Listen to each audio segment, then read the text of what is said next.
Buenos días, damas y caballeros, sean todos bienvenidos a esta conferencia cuyo tema se titula Dale todo a tu hijo y lo perderás. En esta sociedad en la que vivimos, nosotros estamos malcriando a nuestros hijos desde muy temprana edad y ahora la sociedad misma se ha encargado de malcriar hasta los adultos. Ya no tenemos una brújula, un norte a cual seguir. Cada vez y cuando están los padres más desorientados en cuanto a la crianza de sus hijos. Y podemos ver ahora niños pequeños cómo gobiernan a adultos mayores, a sus padres, cuando en los tiempos de antes una madre podía corregir 6, 7, 8 hijos y ahora la madre actual no puede con uno, no puede con dos.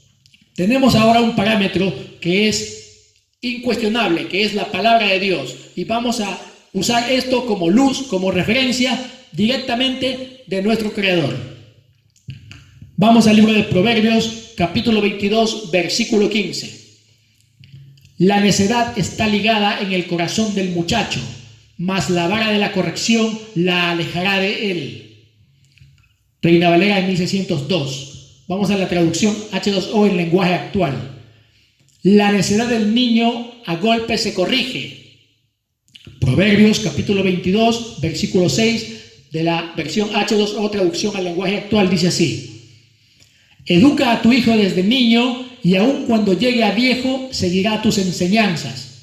El mismo versículo lo vamos a leer ahora en la versión Reina Valera, que dice así: Instruye al niño en su camino y aun cuando fuere viejo no se apartará de él. Tenemos una historia muy triste pero con una gran enseñanza en el Antiguo Testamento con un sacerdote muy importante de nombre Elí, cuyos hijos desobedecieron deliberadamente, y aquí nos narra la Biblia las consecuencias. Dice así en la primera de Samuel, capítulo 2, del 22 al 25. Se titula La maldad de los hijos de Elí.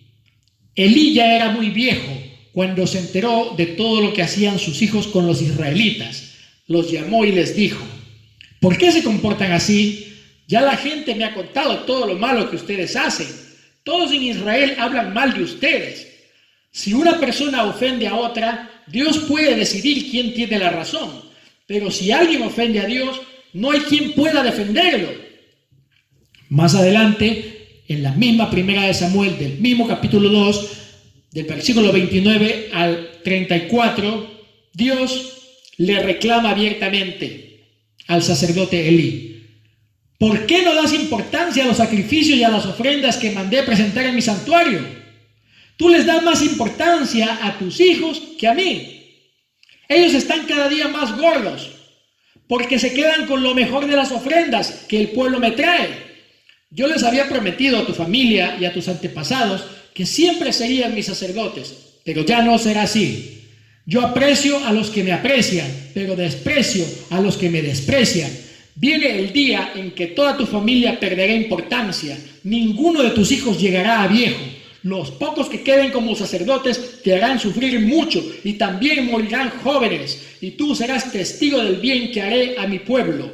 Para que sepas que todo esto sucederá tal como lo he dicho, te daré una señal. Tus dos hijos, Ofni y Finees, morirán el mismo día. Tremendo castigo para este padre de familia, para este sacerdote del templo, que a pesar de haber sabido las enseñanzas, los estatutos, los mandamientos, no tuvo el carácter firme de un padre para decir alto y destituirlos de sus servicios sacerdotales. No tuvo el carácter para hacer respetar su autoridad. Fue un carácter débil, superficial, superfluo, blandengue, un padre de familia sin autoridad, que sabía los estatutos, sabía los mandamientos y no los hizo respetar. Vamos a ver lo que dice en Proverbios 29:15 de la versión H2O, traducción al lenguaje actual. Los golpes y la disciplina enseñan a ser sabio, pero el que es malcriado solo avergüenza a su madre. ¿Cuántos padres de familia presumen de decir: mi hijo consentido, yo consiento a mi hijo? ¿Cuánto lo consiento? Es mi consentido, es mi consentida. Miren lo que dice la versión Reina Valera del mismo pasaje. La vara y la corrección dan sabiduría, mas el muchacho consentido avergonzará a su madre. Recuerde esto la próxima vez que consienta a su hijo. No estoy diciendo que no seamos buenos, amorosos con nuestros hijos. Sí, pero no llegar al nivel de consentido para que vaya encima de su autoridad y no lo reconozca como padre. Proverbios capítulo 13, versículo 24, Reina Valera. El que detiene el castigo a su hijo aborrece, mas el que lo ama desde temprano lo corrige. Vamos a leer el mismo en la traducción al lenguaje actual. Dice así: si amas a tu hijo, corrígelo. Si no lo amas, no lo castigues. Proverbios capítulo 3, versículo 12 de la versión Reina Valera. Porque Jehová al que ama castiga, como el padre al hijo a quien quiere. Vamos a ver el mismo en la traducción al lenguaje actual. Porque Dios corrige a quienes ama, como corrige un padre a sus hijos. Proverbios capítulo 19, versículo 18 de la versión H2O o traducción al lenguaje actual. Dice: corrige a tu hijo antes de que sea muy tarde, no te hagas culpable de su muerte. Proverbios 23, capítulo 13 de la traducción al lenguaje actual dice así: a los niños hay que corregirlos. Unos buenos golpes no los matarán, pero sí los librarán de la muerte. Vamos a Hebreos capítulo 12, versículo del 5 al 11, según la versión H2O o traducción al lenguaje actual. Dice así: pero ustedes parecen haberse olvidado ya del consejo que Dios les da a sus hijos en la Biblia. Querido jovencito, no tomes las instrucciones de Dios como algo sin importancia, ni te pongas triste cuando Él te reprenda, porque Dios corrige y castiga a todo aquel que ama y que considera su hijo. Si ahora ustedes están sufriendo, es porque Dios los ama y los corrige como si fueran sus hijos. Porque no hay padre que no corrija a su hijo. Si Dios no los corrige, ¿cómo lo hace con todos sus hijos? Entonces ustedes no son en verdad sus hijos. Cuando éramos niños, nuestros padres aquí en la tierra nos corregían y nosotros los respetábamos. Con mayor razón debemos obedecer a Dios, que es nuestro Padre que está en el cielo, pues así tendremos vida eterna. Cuando éramos niños, nuestros padres nos corregían porque pensaban que eso era lo mejor para nosotros. Pero Dios nos corrige para nuestro verdadero bien, para hacernos santos como Él. Desde luego que ningún castigo nos gusta en el momento de recibirlo, pues nos duele. Pero si aprendemos la lección que Dios nos quiere dar, viviremos en paz y haremos el bien. Increíble, la palabra de Dios es clara y contundente. Es así como nosotros tenemos que tomar esta instrucción, como la tomáramos desde nuestros padres, como si la tomásemos desde nuestros abuelos, como si la tomásemos desde la figura de autoridad más alta. Esta es la figura de Dios, el Creador. Nosotros no podemos gobernarnos a nosotros mismos. Hay parámetros, hay normas y somos agentes morales. No estamos al azar, no estamos como la hoja del viento.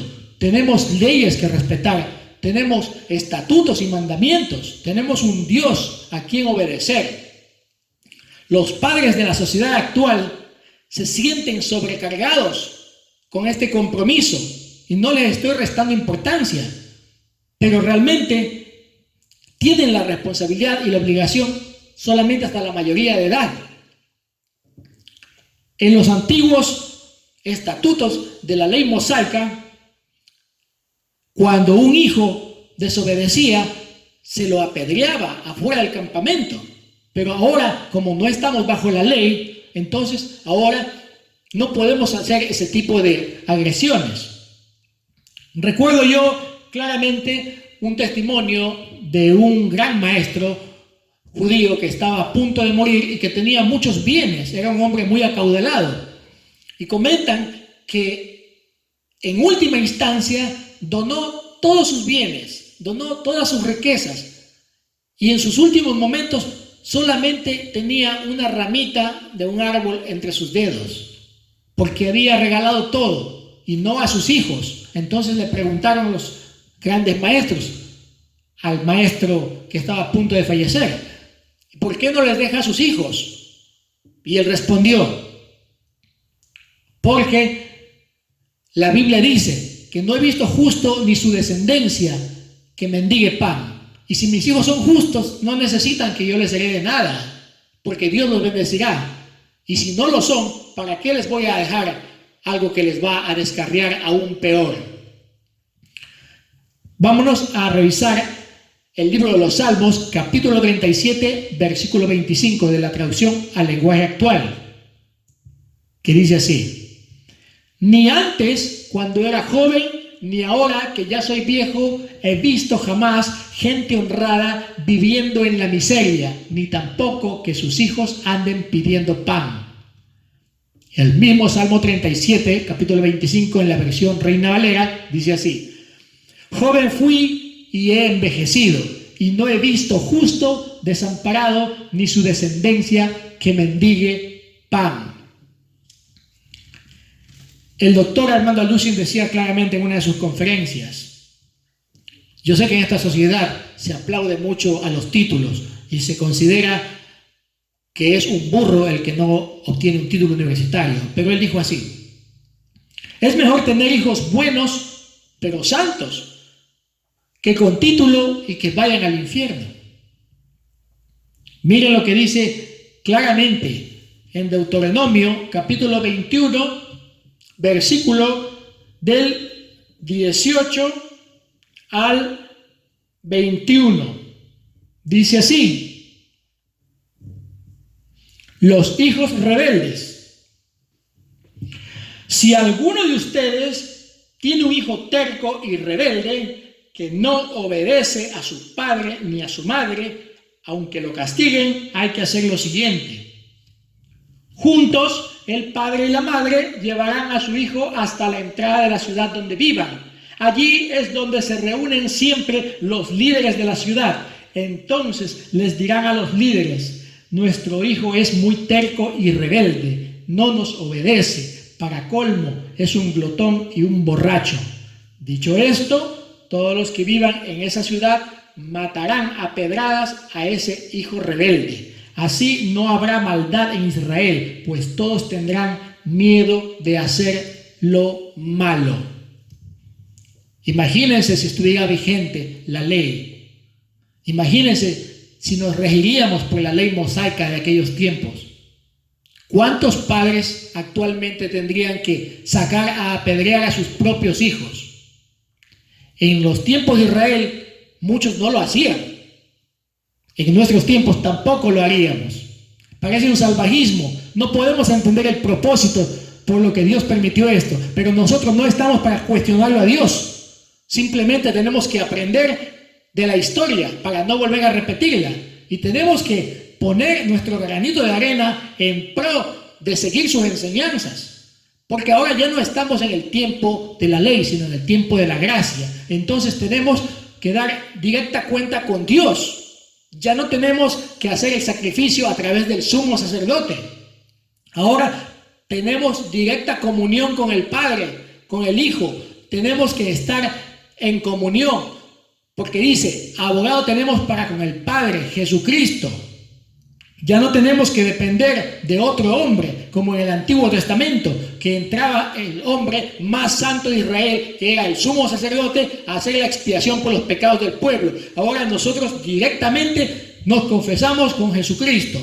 Y es así como tenemos que manejarnos y manejar la crianza de nuestros hijos. Si nosotros no podemos criarlos de la manera adecuada, vamos a producir una generación totalmente disfuncional, una generación lejos de los preceptos y de los principios de Dios.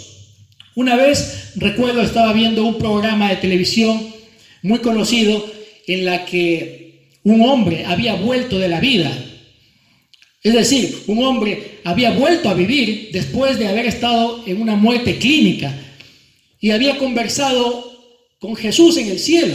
Y Jesús había tenido esta pequeña conversación con él y le dijo al hombre, el hombre narraba todo esto en el programa de televisión, decía que Jesús le había preguntado qué es para él ser un buen padre. Y el hombre le contestó, bueno, ser un buen padre es aquel que provee de comida a sus hijos, que les compra cosas, que les compra juguetes, que los lleva a pasear, que cumple todas las responsabilidades con él, con su hogar, con su esposa, con su familia. Es aquel que les regala cosas bonitas, es aquel que cuida de ellos, etcétera, etcétera, etcétera. Y Jesús le dijo, no, eso no es ser un buen padre. El hombre se quedó sorprendido y le preguntó, entonces, ¿qué es ser un buen padre, Jesús? Y Jesús le contestó, un buen padre es aquel que trae sus hijos hacia mí. Muchas gracias.